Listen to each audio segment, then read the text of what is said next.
Welcome everybody to the Xtreme Channel. My name is Mr. X, and as I said in the intro, really excited about today because we have a master painter I know really well. You know, we talk about statues all the time on this channel, and we believe some magic fairy puts paint on them and makes them look phenomenal, but tonight we are going to learn a ton about it. So I'd like to introduce from S7 Customs, Jason. Can we say your last name? Are we allowed or no? Absolutely. Fiedler. Fiedler. I knew I pronounced it wrong. That's why I didn't want to say it. I was messaging him the other day, and Jason and I connected probably 2 to 3 years ago or so, and the two letters in his last name I had reversed, and we talked a little bit before, but most of the time we communicate through electronic text, and I never realized what his real last name was until about 2 weeks ago. But thanks for coming on, Jason. I really appreciate it. You know, Jason and I connected, well, like I said, a few years ago, but a few weeks back, he asked me, he's like, hey, has anybody ever been on the Xtreme Channel that was a master painter that kind of talked about a lot of this stuff? And it kind of hit me, no. And I think that's a great opportunity because realistically, I don't know a lot about painting either. All I know is I ship it to Jason's address and it comes back beautiful. So first, can tell us about yourself, Jason. I mean, whatever you do or don't want to share, you know, I mean, Yeah, waist size.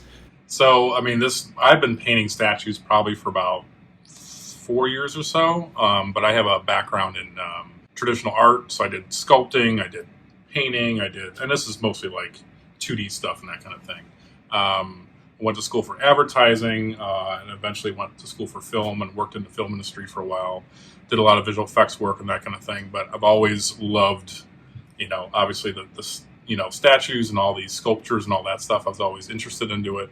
And about 4 years ago, someone had given me a 3D print of a character from the Overwatch character, and I painted one of those and it turned out really good. And I was collecting statues at a time, and I just kept buying kits and just started painting and posting it online, and then people liked my stuff. And it started with actually painting with one of these guys.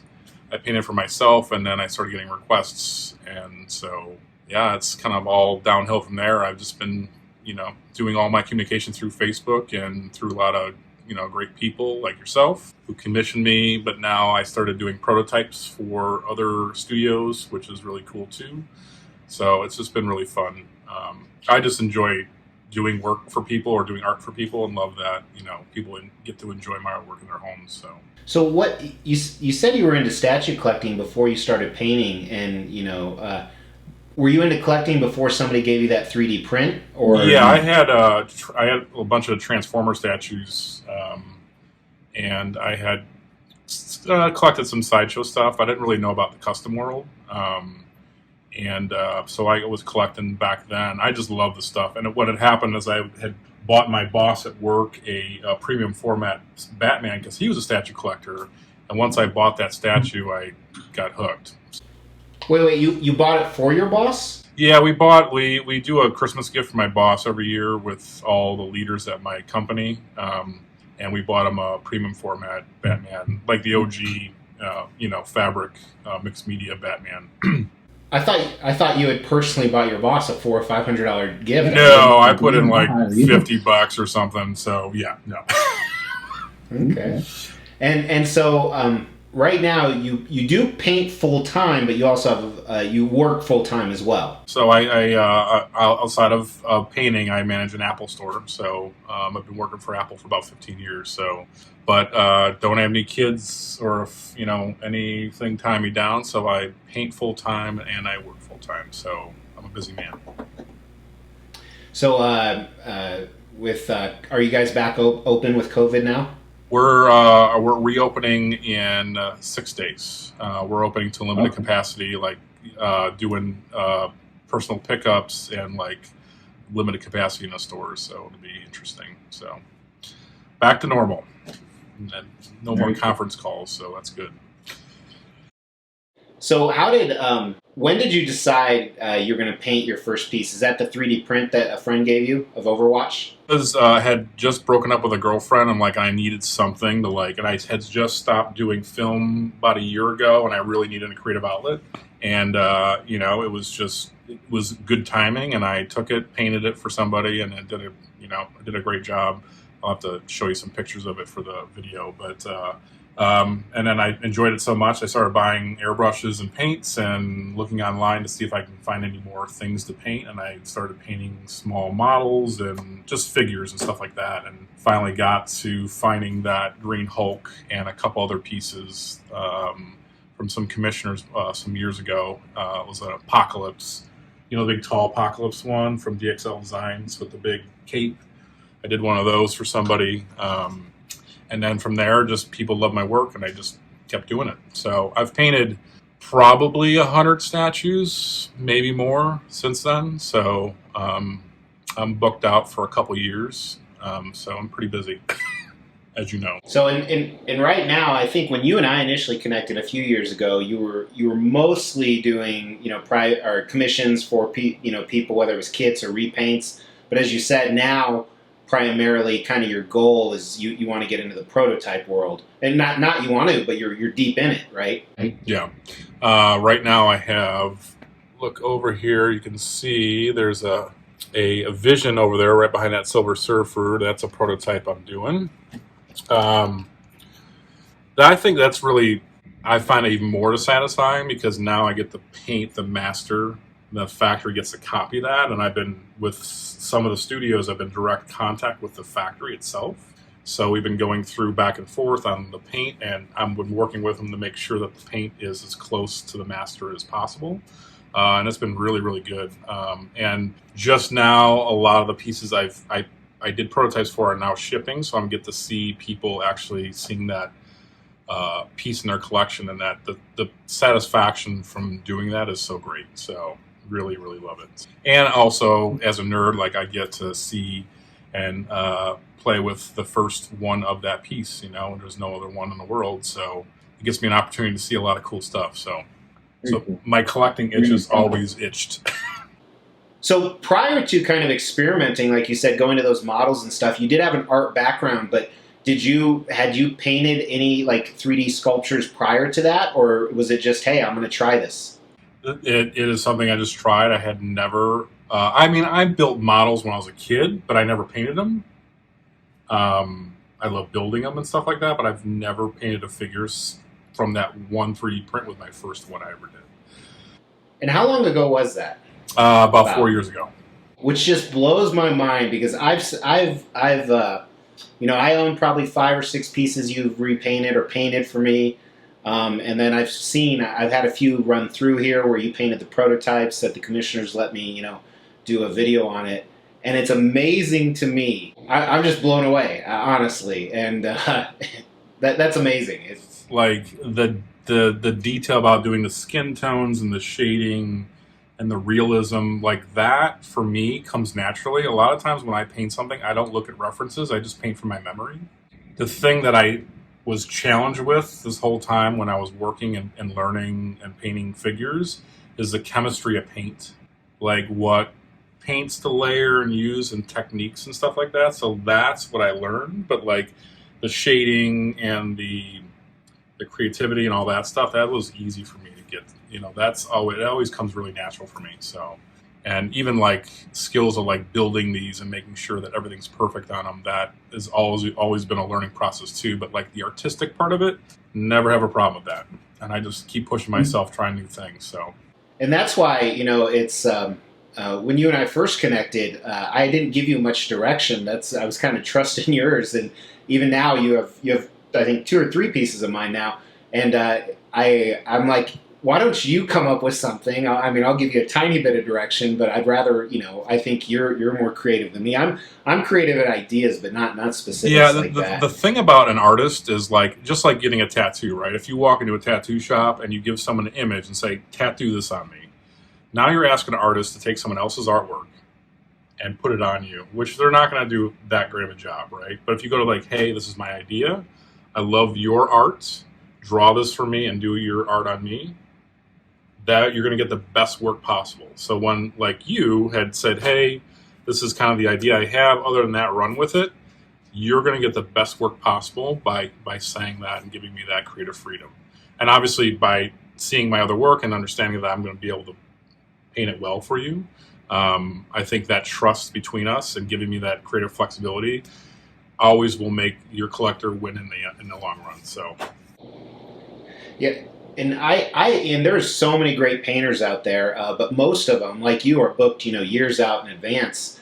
And when you find like a new and upcoming one, uh, pretty soon word gets out and they get booked too. But I primarily use you, and then I use Carlos in Spain, and and with him I do the same thing. And at 2 times on 2 pieces, he's come back to me after he painted it, because I almost give him almost free reign sometimes, just like I do you.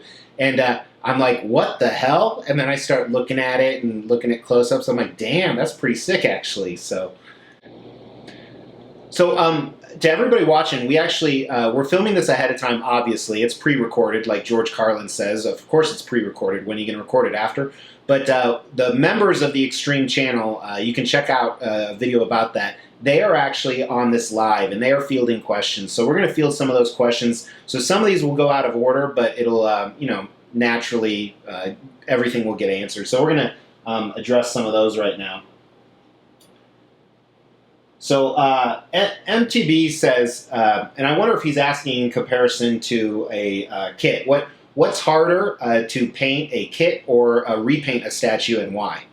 yeah, so it's harder to paint repaint a statue because a couple things is when you buy a statue from Sideshow or a custom group or whatever, most likely when that figure is painted, it comes in a bunch of pieces.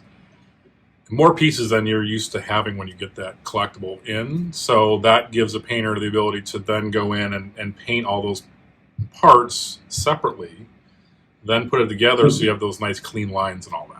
So you mean a kit? A kit comes in separately. The kit comes in separately, yeah. So okay. Like a piece that's already been painted, all that stuff's been glued together. So like then you have to go in and mask off all those parts, and that takes so much more time, especially if you've got like an arm around like a chest or something like that where I can't get under there, or like, a lot of times there'll be like a Superman with hair coming down, and that's usually a separate piece that they put on later. Well, I can't get under there to do the skin tone, so like it's almost impossible to paint under there. So painting or repaint, and how I judge it is if can I get to all the parts of the statue and paint it properly for the customer, or do I need to actually pull it apart, which sometimes you have to boil it or do other things to loosen the epoxy and the glue that they've made to take those pieces off to be able to paint it properly. So yes, to repaint a statue is much harder than doing a kit, because a kit usually is broken down and it's easier to paint. But a kit's a lot more work because you have to add magnets and pins and all that stuff to make it sure it fits together too. So yeah, and I know another one of the great painters here in the States, Matt, and his last name I'm probably butchering it because again I've only read it on paper. Do you know how to say it? It's Matt Morozic. Morozic, okay.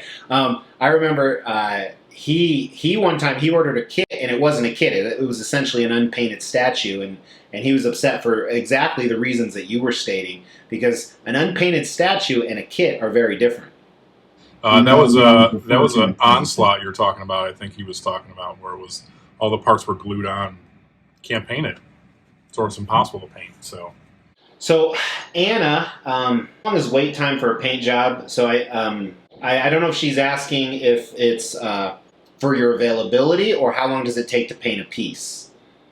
So let's answer both. For both, I mean, for me to paint a piece, I'm usually working on about 6 or 7 pieces at once. Usually about 30 days to 2 months to do one, just because I work and I'm doing other projects too.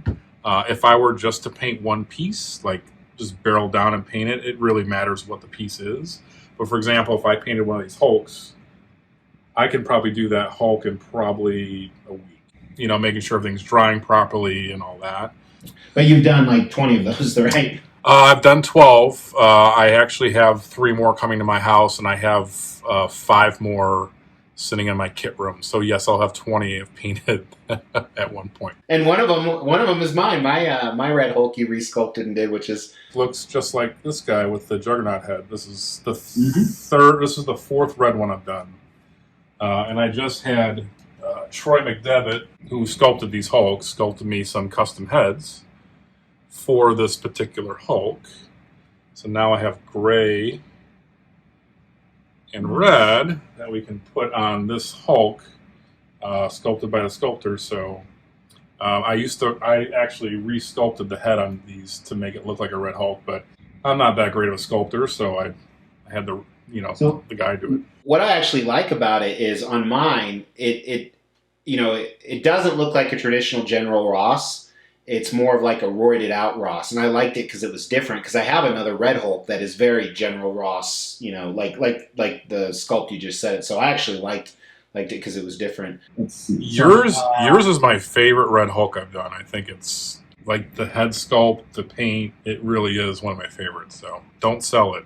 No one sells that piece anyways. So typically, if you have, and I know this is obviously a guess, but you have a normal quarter scale with a non-elaborate, non-plain base, and you had all your time to dedicate, how many man hours are you probably looking at of an average? And I understand that it depends, but I would say probably 40 to 50 hours. The thing is, just to give you a perspective on, things that take a long time. For example, I'll do skin tones on a head or a series of heads for a piece, and that'll take me like 6 hours to do. The reason being is I'm obviously letting things dry in between, but I'm also layering probably 25 different layers that are semi-transparent thin layers on there that are just going slowly, and I'm building up the detail slowly. So when you get that piece and see those skin tones, when you look at it up close, you see this very complex skin tone, but that's through layers and layers of paint, small thin layers, but yeah, I mean probably around 40 to 50 hours.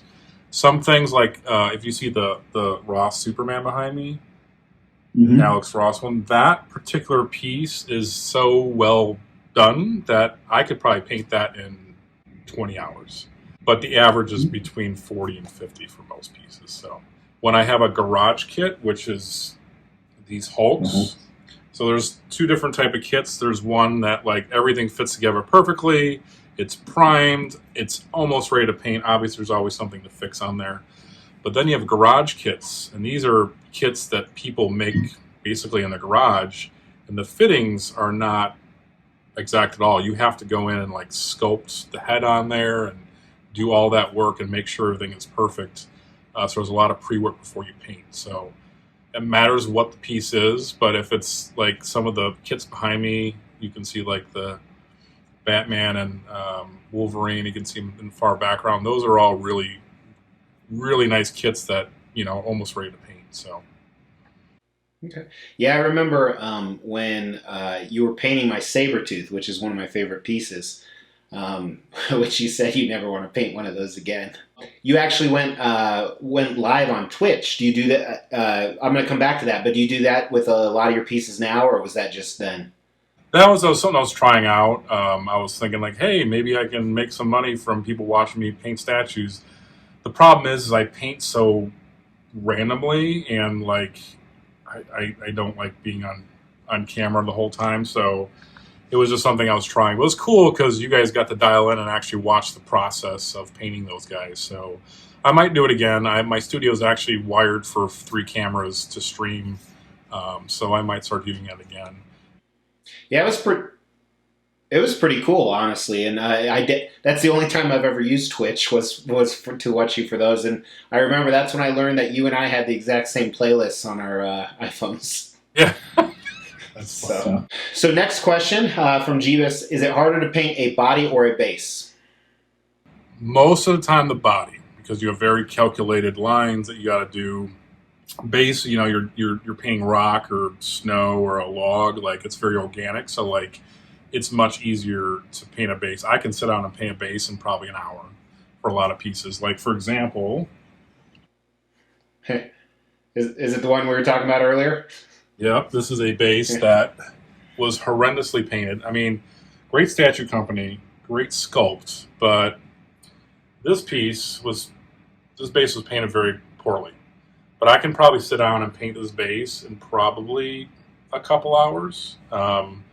Maybe it take me longer because I have to do the silver on, and there's a process for that of the Omega Red tentacle things. But this is just rock and snow and a log, so it's pretty easy to paint. And I usually hand paint most of it. So if someone did an online review on that piece and said the paint was really, really ugly, you would agree with that? Yes. Okay, just checking. I actually primed it because I hated staring at it, because I was just like, this is so bad.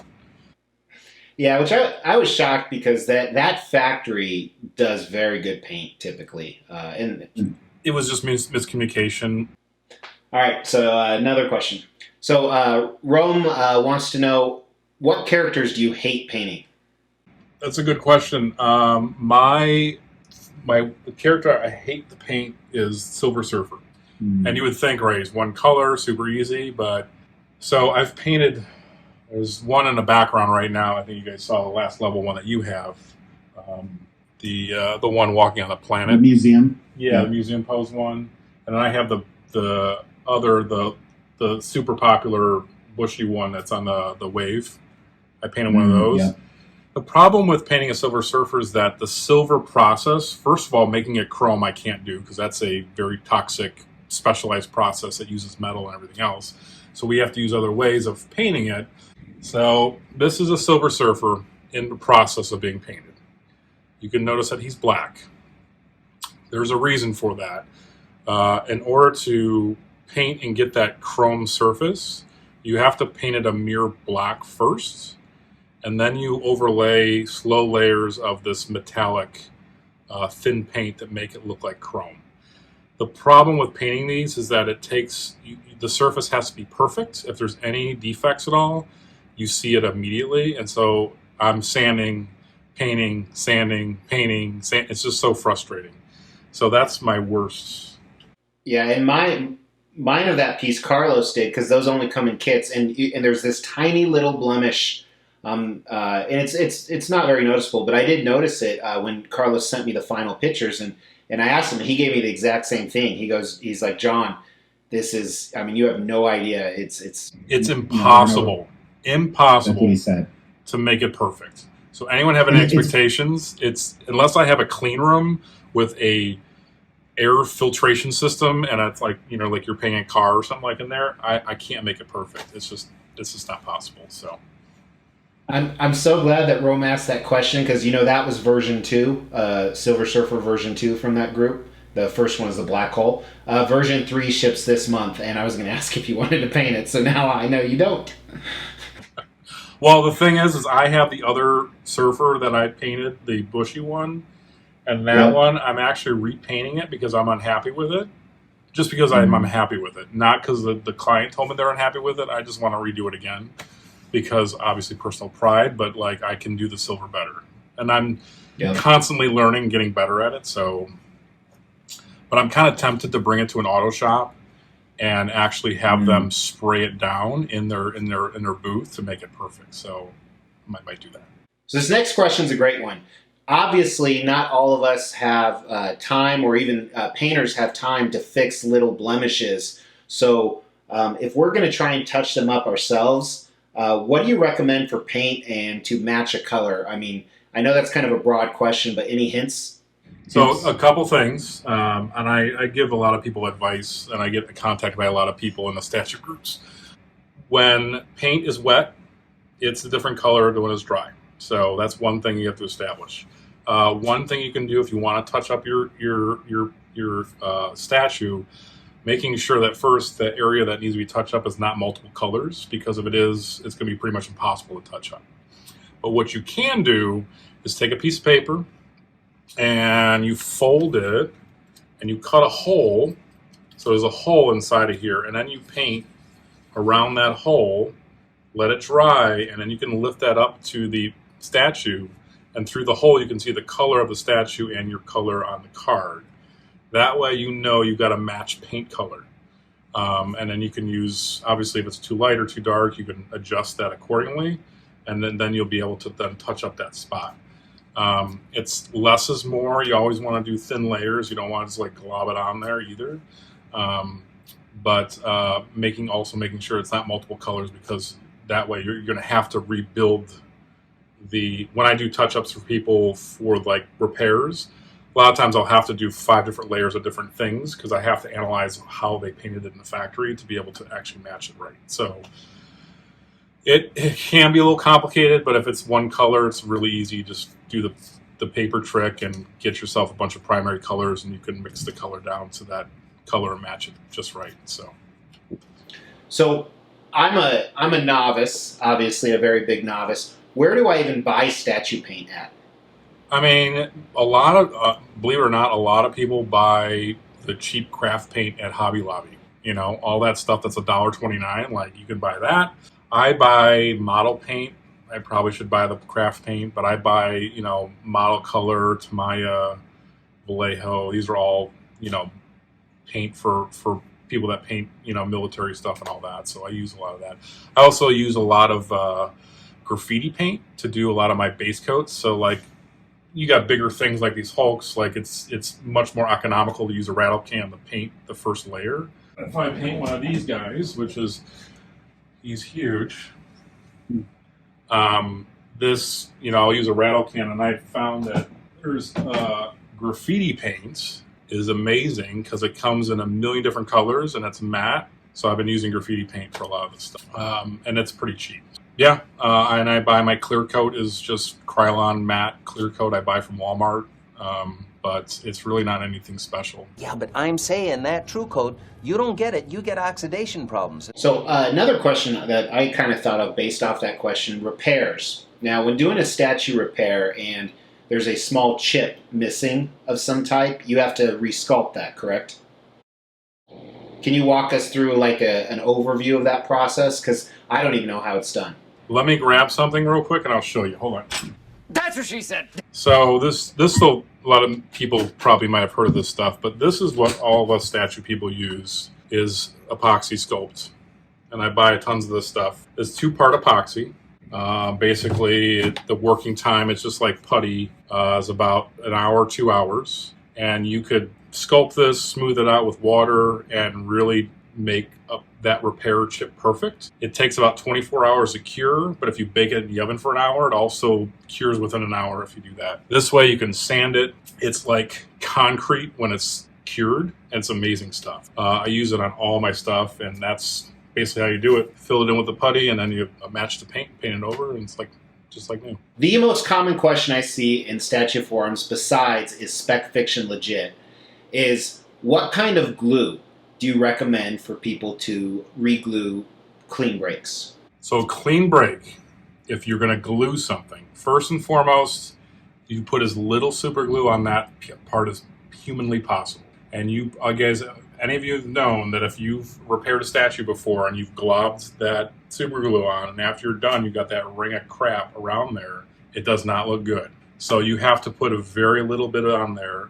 You can also buy super glue kicker, which basically makes that super glue cure immediately. You can also use baking powder. Baking powder will also do that. You can gap fill stuff with that. But basically what you want to do is, let's say it's a piece of hair on a portrait. You want to just like lightly coat, maybe with a Q-tip, a little bit on there, enough to where it just glistens. Stick it on there and then hold it, and then you can use the kicker or just hold it until it actually sticks together. But use like a medium, not the real thin stuff, like a medium thickness, 10-second. I use Dave Smith Industries, but any super glue is fine. Sometimes you need to do other things than just super glue, because super glue over time ages and gets brittle, and it does break. So I'll use a combination of things sometimes. But normal super glue, if you do it right, can hold for a long time. So let me ask you this, because I've broke quite a few pieces. We all have. Sometimes the super glue doesn't work, and I don't know why. Is that just because you're not holding it long enough? I mean, I've held it for like 2 minutes. That's not long enough? Yeah. It's certain materials that just does not work. There is certain resins that super glue will actually react to. You'll actually see it smoke, or it just won't work at all. So that might be right too. So any recommendations on that, or is that just a weird situation? It's just a weird situation. I mean, I've had a couple instances where I could not get something glued together, so I had to use other methods to do that, which is using epoxy or a combination of the epoxy sculpt, like regular epoxy, which is just a liquid, clear stuff. Yeah, it's only been 2 or 3 times, but for the life of me, it's super glue. There can't be too much. And you're sitting there just here. sweating, like, why aren't you sticking? Oh yeah, like I remember one of them. I timed for like 5 minutes. I was 5 minutes and still nothing. And then I put my skin on it, and my skin stuck to it. I was so pissed. So Anna says, do you paint any custom statues, including anime? Who's anime? No, I'm kidding. I do, actually. All the stuff behind me is stuff I've been working on or working on. So I'm doing this for a client of mine. It's part of a very large statue. I forgot, but I'm repainting his hair yellow. I've done a couple Dragon Ball Z pieces for people. I did a repaint of a large dragon for somebody. I think it was Goku's dragon, but not a ton of anime stuff. But I don't think they do as many repaints. No, or there's not a lot of kits. I haven't really seen any anime kits either by any groups, so haven't had a lot. But they are fun, man. Some cool stuff. So Jeebus wants to know, are there specific body parts that are more difficult to paint? Yes. One is eyes. I'm still dialing that in. It's really tough to do to make it really, really good, because a lot of times you'll have a piece where the eye is so small that like trying to put all that detail in there is really, really tough. Fingernails can be a challenge. If they're bigger fingernails, just doing the complexities of the nails. Teeth used to be hard for me, but I'm got some really good techniques on doing teeth. So question for you, it just kind of came up. As a YouTuber, I have a few, what I like to say, mentors that voluntarily help me, I go to for advice. Do you have someone like that for painting? And if you do, can you share who it is? There's actually a bunch of people that I talk to on Facebook. There's probably like maybe 10 or 15 people that come to me for advice on things. So there's a whole bunch of people, and it's just people that are either dabbling in it or people that paint to the level that I do, that we, exchange information. But like, there's a lot of people though, or they're repairing their own statue, where like they got a big statue and they're far away in the country and they really don't have a lot of options. So they ask me for advice on, and I'll give it to them for free. Like I'm here to help, it's all about the community. So, but yeah, there's quite a few people that come to me for help. Some people that ask me questions and I never hear from them again. So, yeah, I love helping people, and I love hopefully we can get some more painters out there, because we do need more painters. So, that's probably one of the most common questions I get as well, is can you tell me a good painter? I was like, well, I can tell you about 12 of them, but their first availability is 2022. So if this could be financially stable, would you want to do this full time? I mean, I know you probably put in 40 hours a week now doing it, but you know what I mean, as your career. I mean, I'm thinking about it and trying to make plans and maybe do it. The problem that I'm running into is that like I'm basing my job on people's disposable income. Now, my client base is global, so most of my clients are all over the world, which is nice. But I'm also, when they get to the point where they can 3D print a full color statue, that's when, my job might be less. Yeah. But people like that, also like that unique look of a painter doing their own piece too. So this brings up another question, I think. For a lot of people out there, they've never seen a professionally painted piece. It's always factory paint. Maybe they just buy license. Maybe the only customs they buy come already painted. Maybe they don't buy customs. And, I can speak from experience. I have pieces that have been repainted. I've seen, kits that have been painted. I've seen prototypes that have been painted. I know what the difference is. Can you explain what the difference, other than just saying it's a lot better, and that's kind of an understatement? With, for example, a licensed piece, usually the painting process for the factory is regimented by a step process that the licensed company like Sideshow or Prime One will give that factory going, okay, these are the steps you need to take in order to get the specific look of the paint job. That doesn't always happen, right? So, like looking at, a factory piece, you have someone, either one person or a couple people painting the same piece over and over again, right? So like obviously they're going to go through this sort of, regimented process of painting all these to get them done, to get them relatively close to the original prototype, but you're not going to get that same attention to detail, those layers. Like I can tell you right now that no statue you buy that's painted in a factory has got 25 to 30 layers on the face. It's just not possible, because that's really it's just not reasonable for a factory to do that, so. Especially with an edition size of 2 or 3 or 5,000. I can tell you, like, I have a ton of factory pieces here, and from a small distance, the paint job is decent for a lot of pieces. But like you said, John, once you see a custom painted, someone sat there and painted that one head for several hours, like the paint is just on another level, right? But that's also, you also pay for that too, that's a lot of work to get to that point. So like if you expected the factory to give you that level of paint, again, the cost of those factories would go up, I'm sure, because the time would be extended exponentially. But I've seen some great factory paint. So like there has been some really good stuff out there. So next question is water, and I want to add ice into this, is water and ice hard to paint, and snow? I painted a fair amount of snow, and not really. Water, I'm going to do water on your base of your Wolverine that I'm painting. I used there's a lot of modeling stuff that you can use. Like it's this bottle of like liquid stuff that solidifies the water, and I'll use that to fill in the gaps of the water.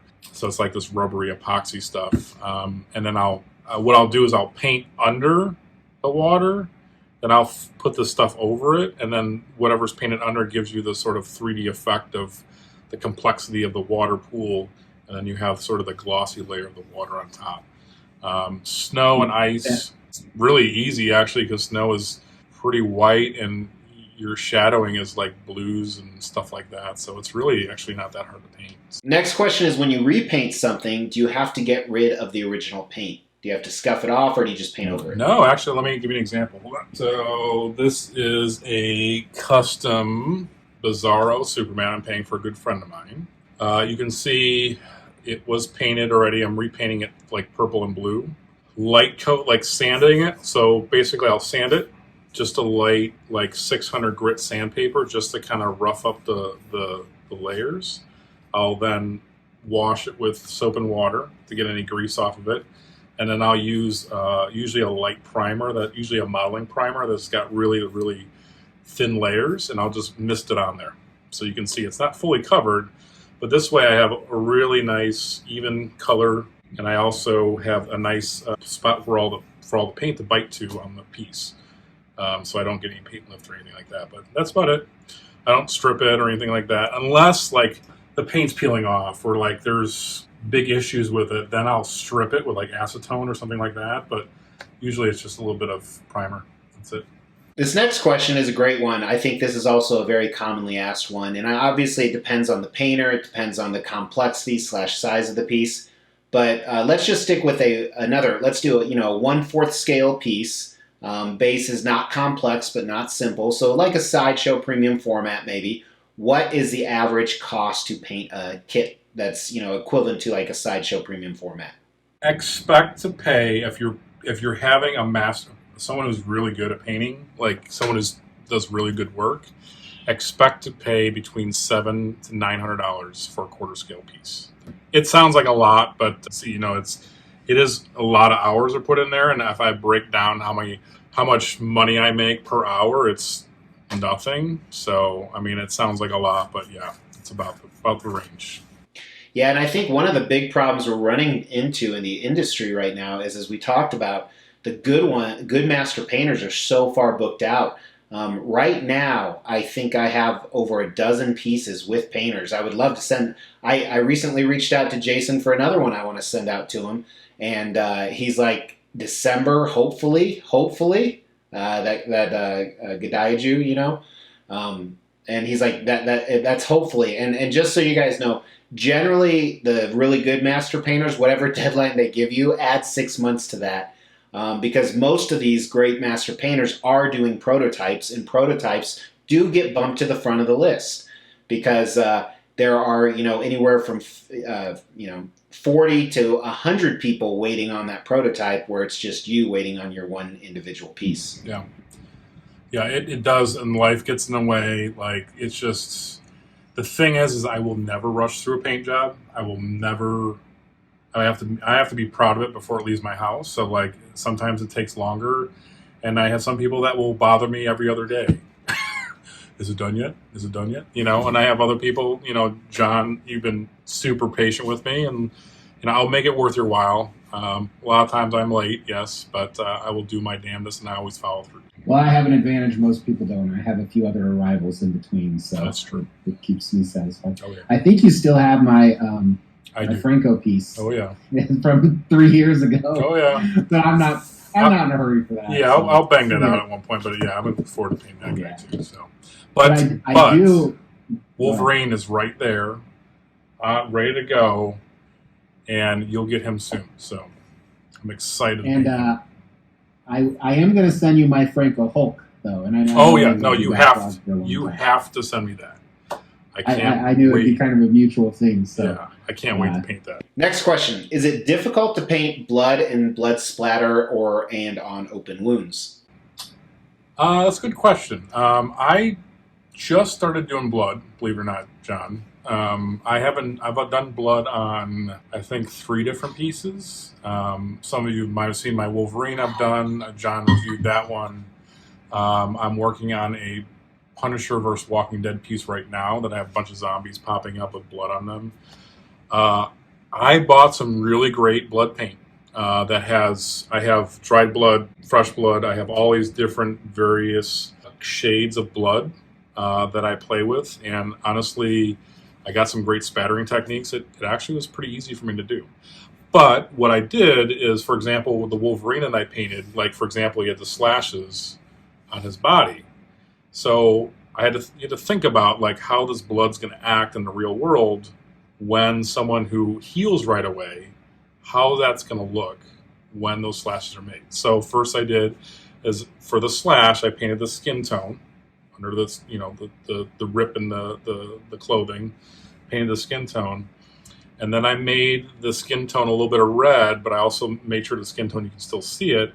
And then I also did is I made sure that around the wound, it looked like the blood was soaked up around the edges of the cut, which would happen if you got sliced really hard and blood came out, it would soak up and then you would get some spatter on the sides.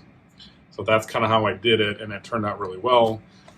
John, you saw it in person, so you can attest to that. But it really is just looking at, like, how the physical world works or what it looks like, and then trying to recreate that on it.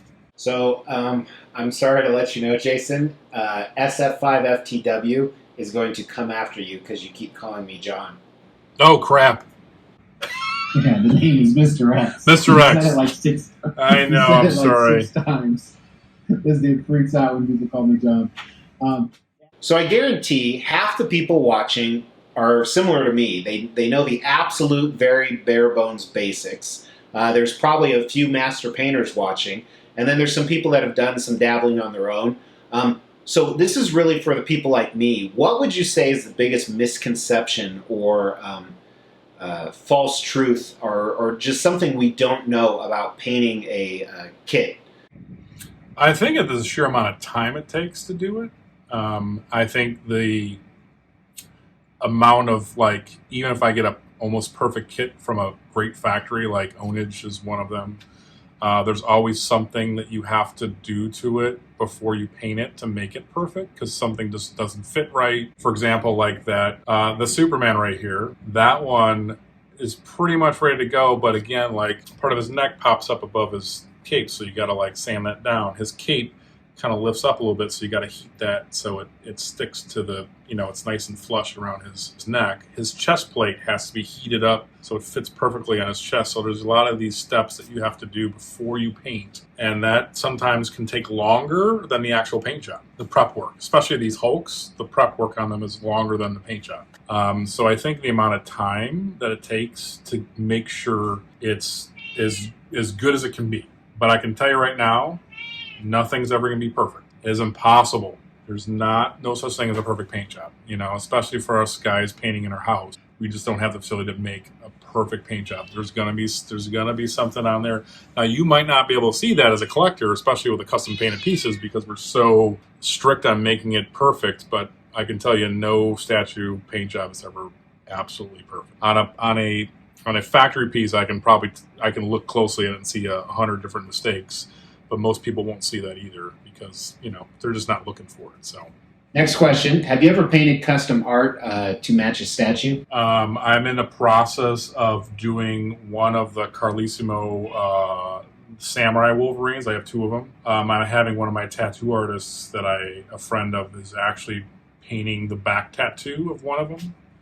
So that's some art that'll go on there, but I'm not doing it. I'm having someone else do it for me. So, but I've had people giving me, like for example, that Bizarro that I'm painting. They gave me a picture of the purple and blue Bizarro outfit. I'll use that as reference to paint. So let me ask you this. As a collector, what do you like to collect? And I know some of the answers, but this is more for the viewers. I like to collect, now my thing is museum pose pieces. As you can see behind me, all those unpainted kits are actually all mine. Those are all museum pose. There's a couple reasons behind that. Is one, I really want to kind of scale down my collection and really have a couple display cases of some smaller footprint pieces that I've painted myself. They're just some favorite characters of mine that I want to have in my collection. The second thing is I live in a 1,200 square foot condo that has almost 170 statues in here, which are a lot of kits and other people's pieces, so I don't have a lot of room for my collection. Everything you see behind me, I don't own except for those kits and some above here, but everything to the other side is all not my stuff. So, but now I've been just collecting just beautifully sculpted superhero pieces or maybe Transformers too. But anything that, like the Sosa Superman, I'm a big fan of. So I have one of those for myself. And, there's a couple other pieces that just love the sculpts and love the sculptors. So what other pearls of wisdom can you give out to the average statue collector? Whether it's, they have a Mr. X style collection or they have a few pieces when it comes to collecting in general, because you've been a collector a long time, getting kits painted, doing repairs. What would you say is some valuable information that we haven't covered yet? So if you collect statues, the one thing you should always anticipate is something's going to break. Like a lot of people that just start collecting, like you'll get a piece in the mail and something's broken, or you'll start cleaning it and something happens. Getting over that is one thing that will take a lot of stress off your thing. These things are so freaking fragile that it's going to happen. The nice thing is there's people like me that can fix it for you, or there's really some quick fixes you can do for it too. So kind of the golden age of statue collecting right now, where we have it's so many different pieces from so many different sources coming through. There's a lot of things being done. Been collecting for several years as I am a little bit more picky and choosy on the things that I buy, because I will buy something and then in a couple months there'll be something even more amazing coming out. So I usually only pull the trigger nowadays on things that I fall in love with, that I can look at day to day and be like, I still love that, I think being picky, because there's so many, there's a million Wolverines out there, there's a million Magnetos. So and that initial shock factor when you first see something like, oh my God, I got to have it. Give yourself a little bit of time before you start pulling the trigger on some stuff, because there's so many pieces out there. And I think I do that. I'm very, very picky. Yeah. But I think the other thing is displays are a lot of times lacking. I think people understand the importance of having a good display cabinet or having good lighting. So I think that more than anything, I have invested a lot of money and time into my lighting in my house. It's all voice controlled, all smart, all full color RGB. That's because everything looks fantastic. But if it's not lit properly, it just doesn't look right. I have the legendary displays behind me here, which are pretty cool. And then I have module cases in my other room. And the lighting is just so much better because you can see everything and it looks so nice. So yeah, definitely suggest either good display cases or good lighting. And you don't have to spend a lot of money. You can buy track strip lighting, RGB lighting on Amazon for like $10. Go to IKEA and get lighting. So I think that's one big thing that people miss too. So. All right. Well, thanks so much, Jason. Really appreciate it. So everybody, please go check out S7 Customs on Facebook. There's a link in the description of this video, but make sure you not only follow, but you like that page. Really appreciate, Jason, your time, everything you've done for me, and then just sharing some of this knowledge. I actually learned quite a bit that I didn't know, and it was kind of some obvious stuff. So very, very cool. I appreciate the conversation. It's good. I think it just gives people a little bit more of a platform to understand this world a little bit more too. So, but yeah, it's just love it. So again, I can't thank Jason enough for coming on. Really appreciate it. And guys, hey, make sure you've commented on this video or you give it a like.